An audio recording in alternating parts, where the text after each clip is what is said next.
Assalomu alaykum qadrdon meni muxlislarim. Bugun sizlar bilan buxorocha milliy taom, buxorocha oshi sofi tayyorlaymiz. Qani endi boshladik. Bismillahirrohmanirrohim. Buning uchun masalliqlardan yarim kilogramm go'sht, 1 kilogramm guruch, 100 gramm zig'ir moyi, 300 gramm o'simlik moyi, 50 gramm mayiz oshi, 1 kilogramm sabzi, 1 dona o'rtacha kattalikdagi piyoz kerak bo'ladi.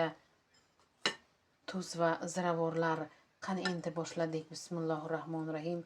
Buning uchun biz go'shtni alohida pishirib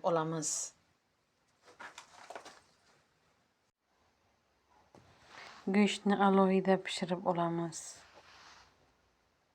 Suvda qaynatamiz. Guruchni ham sovuq suvda ivitib qo'yamiz.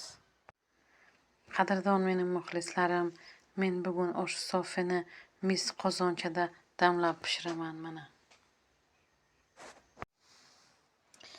Sabzilarni mayin somoncha to'g'raymiz.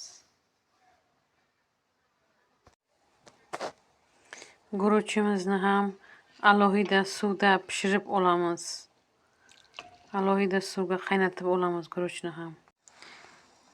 Qadrli muxlislarimiz, ana go'shtimiz pishdi.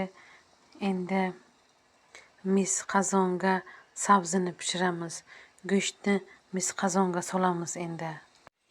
Ana qadrdon muxlislarim, pishirilgan go'shtni men mis qozonga soldim. Endi ustidan sabzini solaman. Sabzi ham pishishi kerak. Ana mis qozonga avval pishirilgan go'shtni sho'rvasi bilan soldik, keyin sabzini soldik. Endi ustidan zira sepamiz. Qadrli muxlislarim, mana zirani men havonchada yanchgan edim. Endi ustidan mayiz solamiz. Mana mayizni men yuvib qo'ygan edim mana.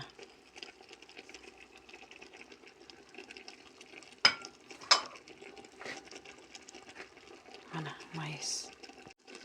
Qadrdon muxlislarim, mana men mis qozonga, buxorocha milliy mis qozonga sabzini soldim. Mayin to'g'ralgan sabzini. Ana mayizni ham soldim. Endi bular pishyapti. Havonchada tuyilgan zirani ham soldim. Mana endi bu pishadi. Guruchni ham mana men chala pishirilgan holga keltirdim guruchni ham. Hozir guruchni men suvdan siqiltib olaman. Guruchni ana shunday chala pishgan holida suvda pishirib olib, suvdan silqitib olamiz. Qadrdon muxlislarim, mana sabzi pishdi.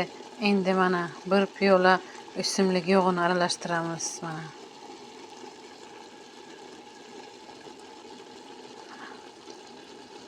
Endi birinchini ham solaman. Ana men mis qozonga guruchni soldim.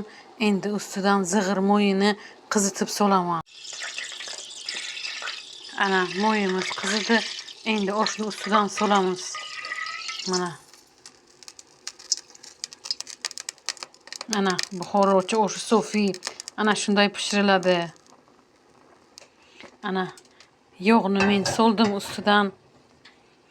Endi oshimizni dam yeyishga qo'yamiz. 5-10 minut oshimiz dam yeydi endi. Mana. Endi oshni damga qo'yamiz. Ana endi osh bug'ga qo'yamiz. Ana oshni endi yog' solgandan keyin dam yedirishga qo'yamiz, ya'ni bug'ga qo'yamiz 10 minut. Ana qadrdon muxlislarim, buxorocha milliy taomimiz oshi sofi tayyor bo'ldi.